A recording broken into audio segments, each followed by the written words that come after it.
Bom dia, senhores. Que a graça, a paz e a misericórdia do nosso Deus esteja conosco. Tudo bem com os senhores? Como é que tem passado? Como é que estão vivendo esses dias?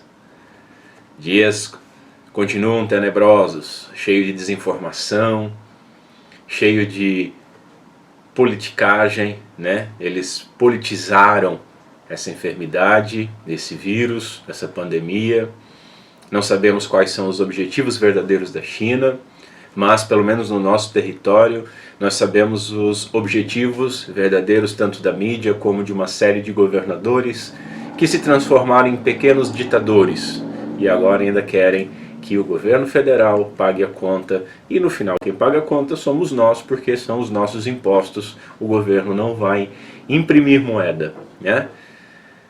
Dias difíceis, dias em que a nossa liberdade foi tolhida, dias em que nós fomos constantemente assustados pela mídia, dias em que nós tememos algo que não é tão grandioso, dias que nós começamos a colher o resultado financeiro dessa tresloucada ação dos governadores e de alguns prefeitos, dias em que uma mulher sozinha num parque é presa por alguns policiais, dias em que presos perigosos são soltos para não ficarem doentes, dias em que hospitais estão à deriva esperando a pandemia, o colapso, negando a internação de algumas outras enfermidades, e em sua maioria estão ociosos. Dias em que a liberdade da igreja se reunir continua sendo tolhida. Pequenos comerciantes agora começaram a poder abrir aqui e acolá, mas estão desesperados. Indústrias não sabem o que fazer porque vou produzir para quem? Dias em que alguns governadores já estão falando em limitar a compra de alguns itens da cesta básica. Complicado. O que nos fortalece, o que nos tranquiliza, o que nos faz caminhar sem ansiedades, sem nos perdermos nas ansiedades, sem nos preocuparmos com o dia de amanhã, bastando ao nosso próprio dia o seu mal, é a nossa fé em Deus. É a nossa confiança que Deus é soberano sobre todas as coisas. Como dizia Sproul, que não há uma partícula de pó que não esteja sob o seu controle. Como diz a Bíblia, é ter certeza que os nossos fios de cabelo estão contados. É ter certeza que nenhum pardal perde a sua vida sem o conhecimento e a autorização do nosso Deus. E eles perdem a vida. Sabendo e entendendo que Deus se utiliza de homens ímpios, de catástrofes e de doenças para executar o seu justo juízo. Dias em que máscaras têm caído de algumas pessoas da igreja, com invencionices, renegando uma fé que proclamam. Máscaras políticas têm caído, mas só a fé naquele que é o único Senhor, o único Deus, o único Criador, o único Redentor, o único que nos conduz e nos conduz em segurança, o único que limita gradualmente e gradativamente o mal que nos atingirá. E limita conforme a graça que dá para nós podermos sobreviver e glorificar o seu santo nome em dependência. Ah, se não for o Senhor, nós estaríamos loucos, eu estaria com menos cabelo ainda, nós estaríamos nervosos, nós estaríamos ansiosos. Alguns irmãos da igreja perderam emprego, outros estão com risco. Mas nós não confiamos em governo, nós não confiamos em sistema de saúde, nós não confiamos em emprego, nós não confiamos em moeda. A nossa riqueza não está aqui.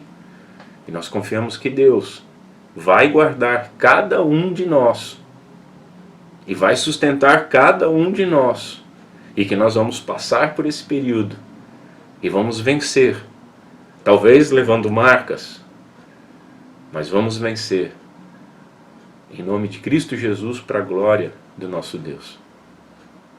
Hoje mais um glorioso dia do Senhor, e infelizmente mais um dia que nós não vamos estar juntos no nosso culto público, mas vamos estar juntos aos nossos familiares, nos nossos cultos caseiros, nos cultos familiares, que tem sido uma bênção.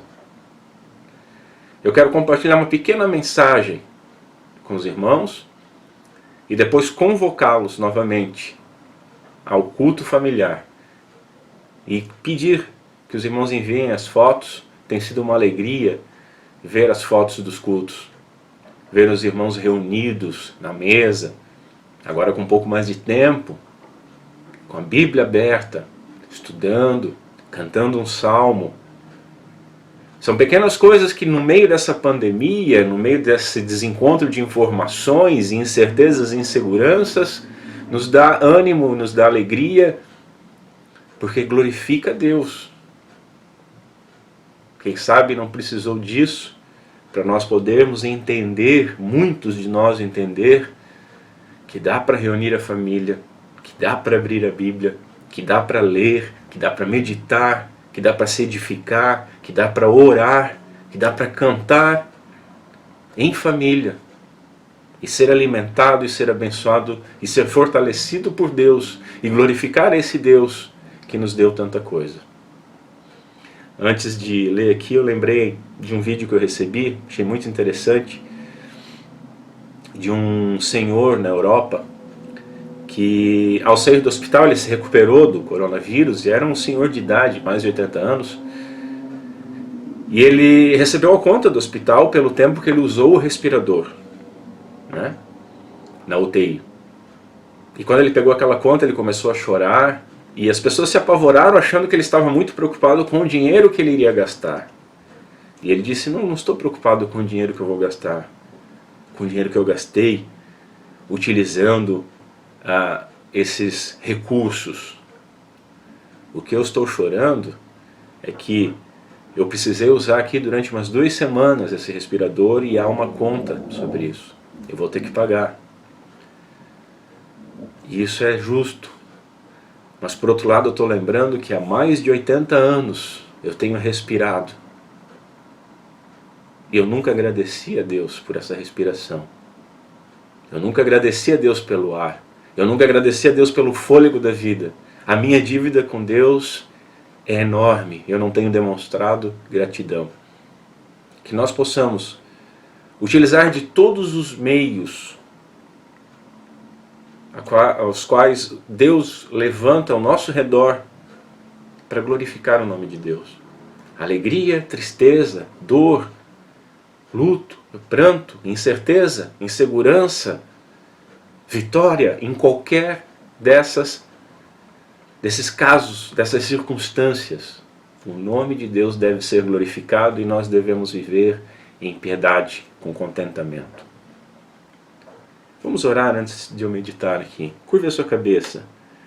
Senhor Deus, nosso Pai, nós te agradecemos, Senhor, por mais um dia de vida, por mais um glorioso dia, dia do Senhor, dia da ressurreição. Lamentamos, Senhor, que não vamos poder celebrar a nossa Páscoa cristã. Lamentamos, Senhor, que não vamos poder nos reunir num culto público de adoração. Lamentamos por saudades dos irmãos, mas te agradecemos pela liberdade que temos, pela vida que temos, pelo ar que respiramos, pela nossa saúde, pelo nosso alimento, pela nossa salvação, por tudo aquilo que tu nos deu e por tudo aquilo que tu não nos deu, porque tu sabes o que é melhor para nós, para cada um de nós. Glorificamos o teu santo nome e pedimos que tu nos abençoe, nos conduza e nos faça dignos, nos dê a honra de podermos glorificar o teu santo nome. Pedimos essas coisas em nome de Cristo Jesus. Amém. Eu queria compartilhar um texto do Salmo 16, Salmo 16, o verso 8, diz o seguinte, a santa palavra do Senhor: Tenho posto o Senhor continuamente diante de mim, por isso que Ele está à minha mão direita, nunca vacilarei. É um texto maravilhoso, um salmo de Davi, e eu anotei algumas coisas aqui para dizer sobre ele. O título desse salmo, dependendo da sua Bíblia, vai estar como Mictão de Davi ou como hino de Davi. O que é um mictão? O que seria esse hino? O que seria qual seria essa descrição desse tipo de hino, né? Mictão. É um canto silencioso. Um canto silencioso. O Salmo 16, o 56 e o 60 tem esse mesmo título. Mas por que seria silencioso? Mictão seria escondido, secreto. Seria a meia voz, né? Uma oração, ou um poema, ou um hino em voz baixa. Aquela coisa mais introspectiva, pessoal. Mas por que essa voz baixa? Por que escondido estava Davi quando, né, escreveu e quando proclamou esses hinos? Porque ele estava em situações onde o louvor poderia atrair, provocar a ira dos pagãos que o cercavam. Aí a gente pode se perguntar, será que não era ali o momento dele proclamar com todos os pulmões, né? Como algumas pessoas gostam de fazer? Davi, inspirado pelo Espírito Santo de Deus, teve sabedoria para agir nesses momentos. E é muito legal, porque esse é um salmo messiânico. É um daqueles salmos que Davi está escrevendo a sua experiência, mas que se aplicam ao nosso Messias, a Cristo Jesus, que profetizam coisas a respeito de Cristo, que mostram situações a respeito de Cristo. É o que nós vemos no verso 10. Pois não deixarás a minha alma no Sheol, ou na sepultura, nem permitirás que o teu santo veja a corrupção. Isso é algo inteiramente falando de Cristo Jesus. Davi estava cantando isso a Deus, era a situação de Davi, mas essa é a situação que nós vimos em Cristo Jesus, que não pôde ser segurado pela morte. Então nós vemos que quando Davi escreve esse texto, ele está sob ameaça de morte, uma ameaça pagã. Nós também estamos sob uma ameaça de morte.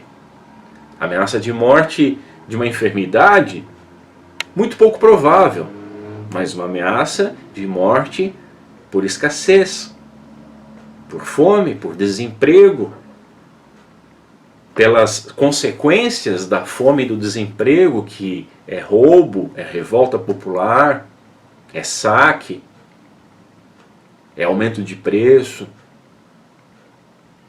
Muitos dos senhores podem estar enfrentando também, junto com isso, enfermidades nesse momento, não relacionado ao vírus chinês, mas a outras coisas. Deus coloca as lutas no nosso caminho e essas ameaças. E como um salmo messiânico, ele está falando também de Cristo, que passou não só pelo risco da morte, mas passou pela morte e a morte não pôde segurá-lo.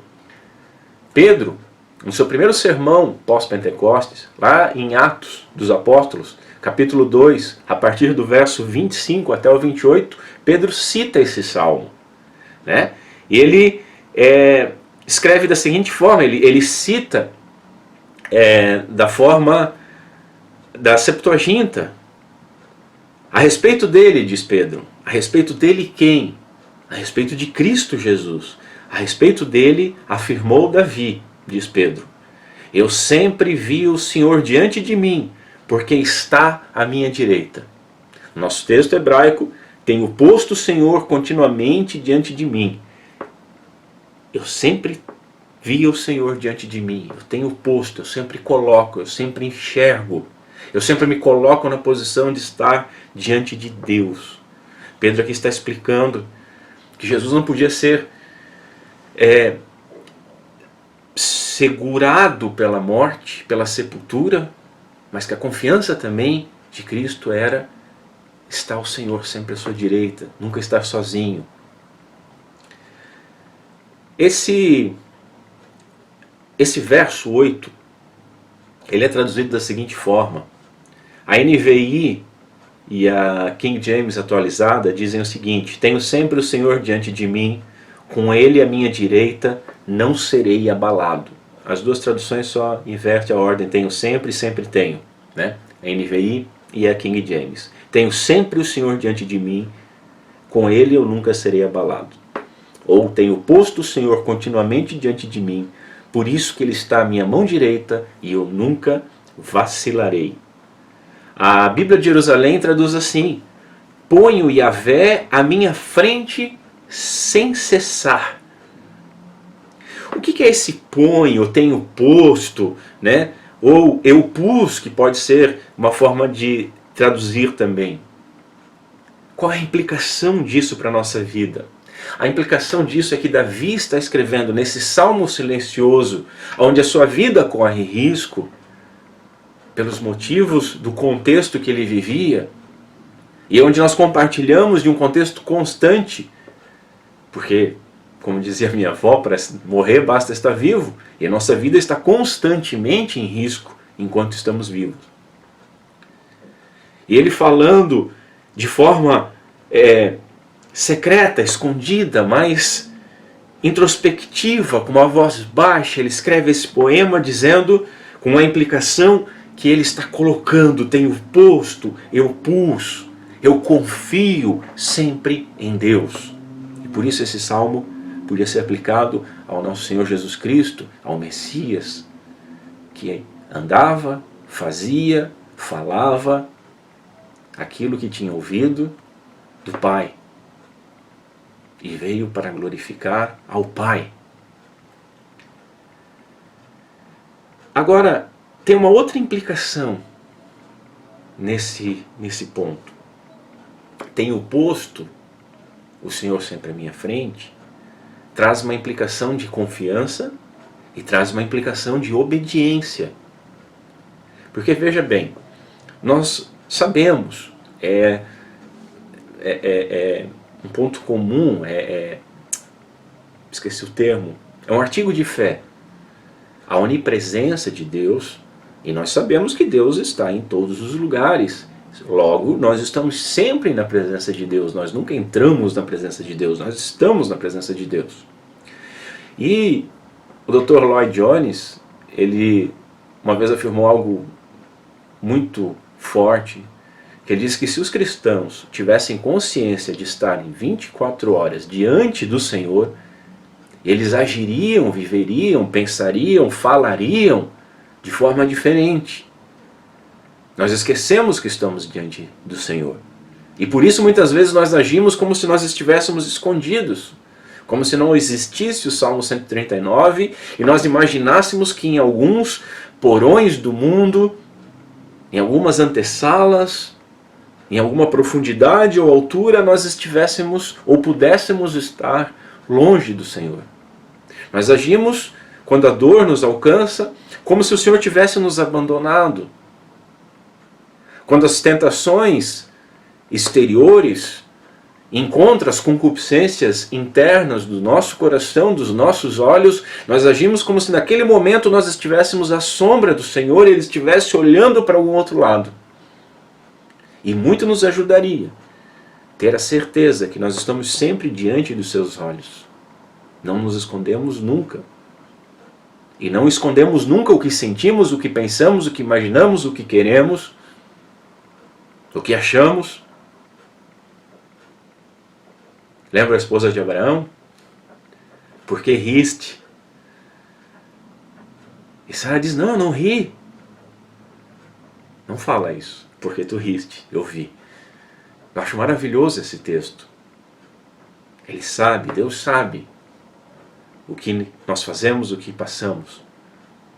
Ele está junto conosco na dificuldade, na alegria, Ele está junto conosco.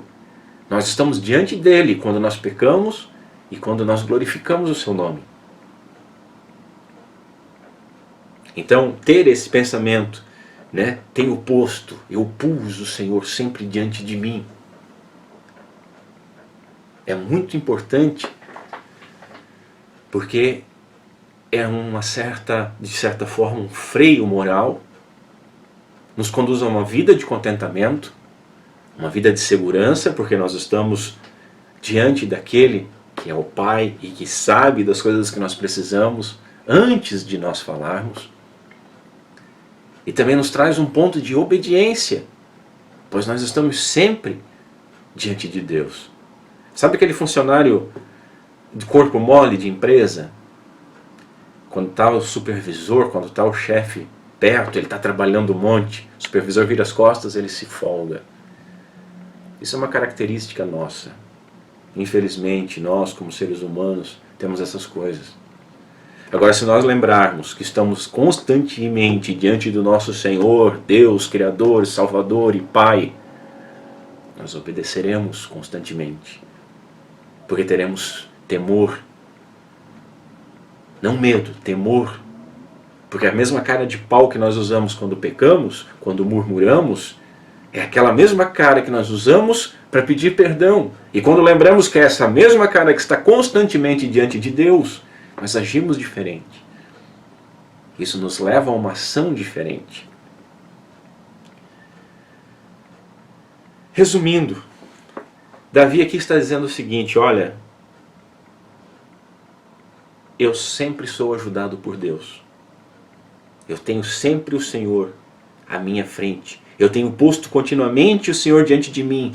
Ele está à minha direita, Ele me conduz e por isso eu não vacilarei. Pedro, ele interpreta como Jesus aqui sendo ajudado pelo Pai. O Pai o fortaleceu em toda a sua vida e principalmente nos momentos que antecederam a sua morte.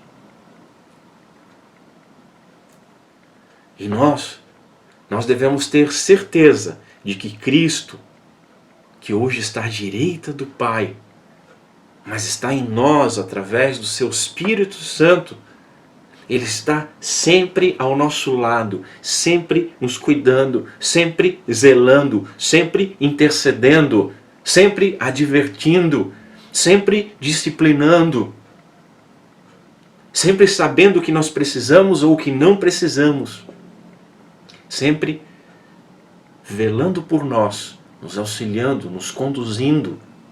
O que diz a maravilhosa doutrina da perseverança dos santos?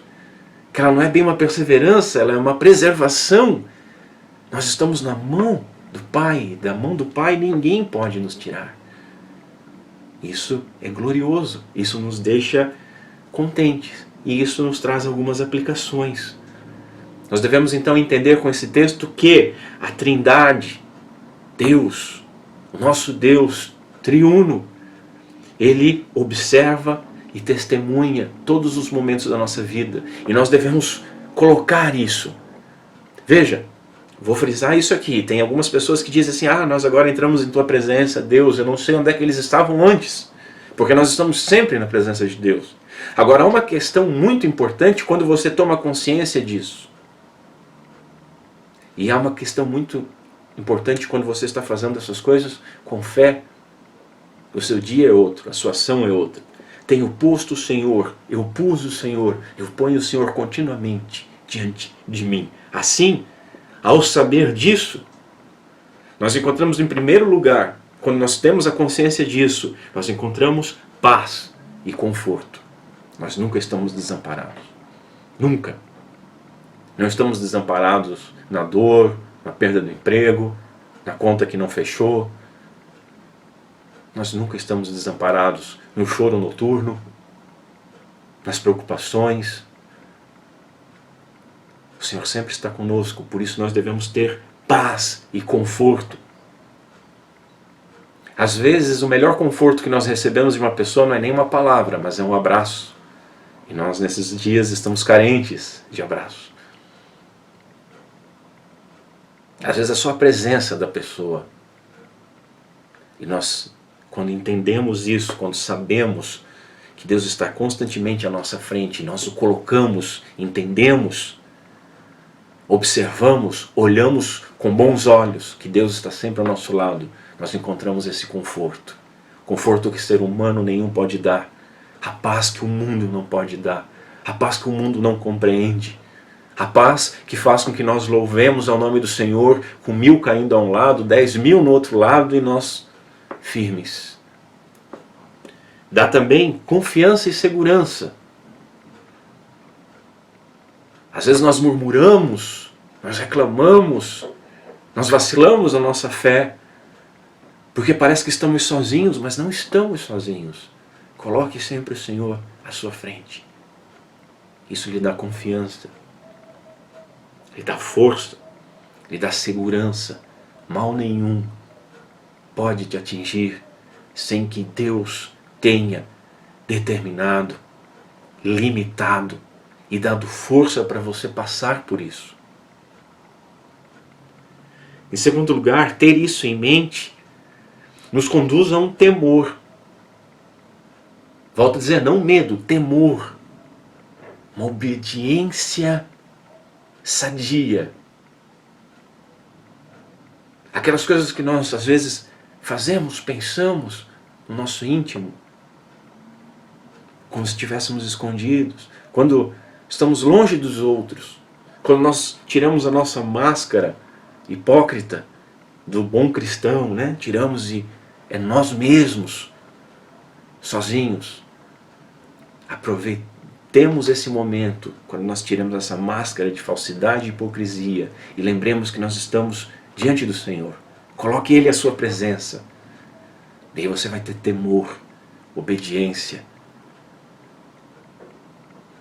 Nosso sumo sacerdote sofreu. Ele sabe as tentações que passamos, Ele sabe as dores que passamos. Ele pode nos auxiliar. Ele nos dá graça para mortificar a nossa carne e vivermos piedosamente com contentamento. Em último lugar, isso nos faz agir. Porque você tem que saber disso. Você tem que ter isso constantemente em mente. Mas mais do que isso, você deve agir, se mover, viver conforme essa verdade, com o Senhor à sua frente. E aí nós vamos ter esse freio moral. Não há nada que nós possamos fazer às costas de Deus. Quando nós lembramos disso, a gente refreia o mal. Aquela cara que nós estamos fazendo quando pecamos é a mesma cara que nós vamos ter que usar para pedir perdão. E muitas vezes não pedimos perdão porque temos vergonha, mas não tivemos vergonha de pecar. A obediência em alegria, dependendo do Senhor, sabendo que Deus nos concede a graça de podermos obedecer a sua lei, por graça, pelo poder do Espírito Santo em nós nos santificando, e por essa mesma graça nós somos vistos através de Cristo Jesus que está à nossa frente. E a nossa obediência pobre, podre, imperfeita, as nossas derrotas são vistas pelo Pai através do mérito de Cristo, da perfeição de Cristo Jesus. Isso nos leva a contentamento. Ah, eu não merecia passar por isso, eu não queria estar passando por isso. Ninguém quer passar por momentos de dor. Ninguém acha que merece absolutamente nada. E eu tenho falado sempre isso, que é algo que eu aprendi com os puritanos.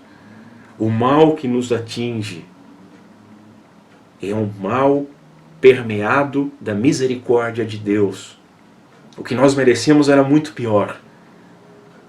Deus filtra isso e deixa que uma pequena parte nos atinja para nos disciplinar e nos moldar à imagem do seu Filho. Então nós devemos ter contentamento. Deus sabe que você está comendo só um pão com água. Deus sabe que você queria estar comendo outra coisa. Deus sabe que você queria estar enxergando melhor. Deus sabe que você queria estar andando melhor. Deus sabe que você queria estar dirigindo um carro melhor, ter uma casa melhor, estar melhor vestido. Deus sabe que você queria fazer isso, aquilo, queria ter tudo aquelas coisas. Sonha. Ele sabe. Mas Ele tem nos dado o suficiente. E tem nos dado aquilo que nós necessitamos, que nós precisamos para glorificar o seu santo nome. E devemos ser gratos por isso. Devemos ter contentamento. Devemos ter ainda sinceridade no agir. Não há como nós sermos duas caras com Deus. Nós podemos enganar os homens, nós podemos enganar os nossos pais, podemos enganar os nossos cônjuges, podemos enganar os nossos pastores, os nossos amigos, os nossos patrões, os nossos empregados. Mas nós nunca podemos enganar o nosso Deus. Ele está sempre conosco e nós devemos colocar Ele sempre diante de nós, entendendo que dessa forma estamos sempre aos seus olhos e agir dessa forma. E aí nós vamos ser sinceros, porque nós devemos temer a Deus e não aos homens. Eu não lembro quem escreveu, acho que foi Pink, Arthur Pink, que quando você passa a temer a Deus, somente a Deus, você deixa de temer todo o resto. Você teme somente a Deus. E por fim, você passa a viver com uma busca pelo tesouro que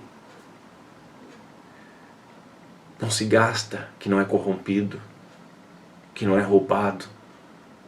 Porque o teu coração estará com Deus, o teu coração estará nas coisas celestiais, os teus tesouros, as tuas intenções, as tuas ansiedades, os teus planos estarão em coisas superiores.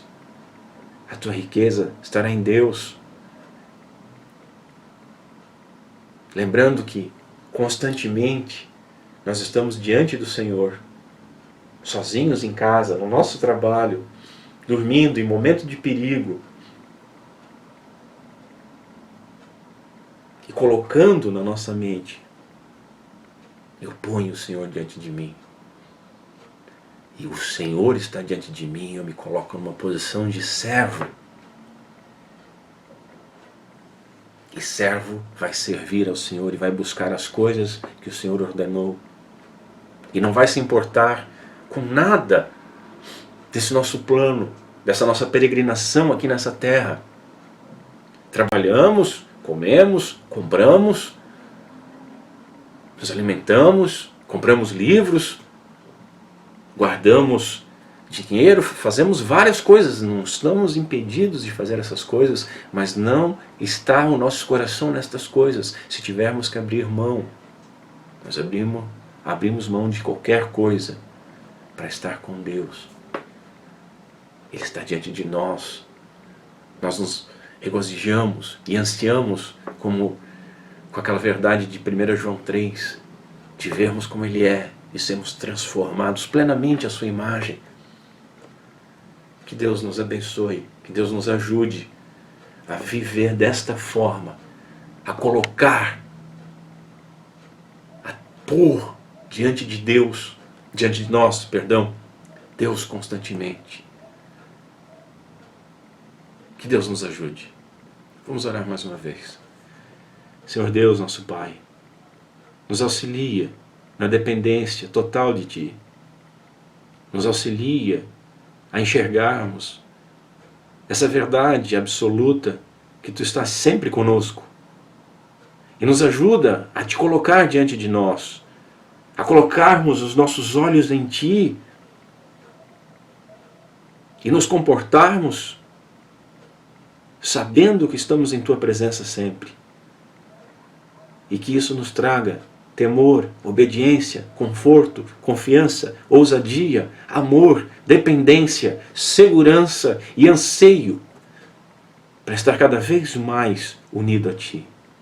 Nos ajuda, Senhor, porque sozinhos nós não conseguimos. Nos ajuda. Glorifica o nome do Teu Filho em nossas vidas. É o que nós Te pedimos em nome de Cristo Jesus. Amém. Irmãos, eu desejo que os senhores tenham um glorioso dia do Senhor. Que Deus abençoe cada um dos senhores, abençoe a família dos senhores. Que Deus tenha misericórdia da vida de cada um dos senhores, das dificuldades. Que vocês possam ter agora um bom culto familiar. Entendam que se você estiver fazendo, eu sou solteiro, você não está sozinho, você coloca o Senhor diante. Você não entra na presença de Deus, Ele está contigo. E você vai glorificar de todo o coração esse Deus. E as famílias que estão reunidas vão glorificar de todo o coração. Tem algumas famílias da igreja fazendo por videoconferência com o resto da família esse culto familiar. Que glorioso. Mandem depois as fotos. Que Deus os abençoe. Que Deus tenha misericórdia de nós. Continue orando pelo nosso país. Continue orando pelos nossos governantes. Continue orando para que Deus impeça aqueles que estão torcendo pela enfermidade, estão torcendo pelo caos, por viés político. Que Deus derrube essas pessoas. Que a população brasileira não seja atingida por egoísmo desenfreado, pela sede de poder, pela ganância, pelo revanchismo, pelo desejo de continuar metendo a mão no erário, no dinheiro público, no dinheiro dos nossos impostos. Que Deus tenha misericórdia do nosso povo, que Deus tenha misericórdia da nossa nação, que Deus tenha misericórdia de nós. E que Deus nos abençoe, em nome de Cristo Jesus. Amém.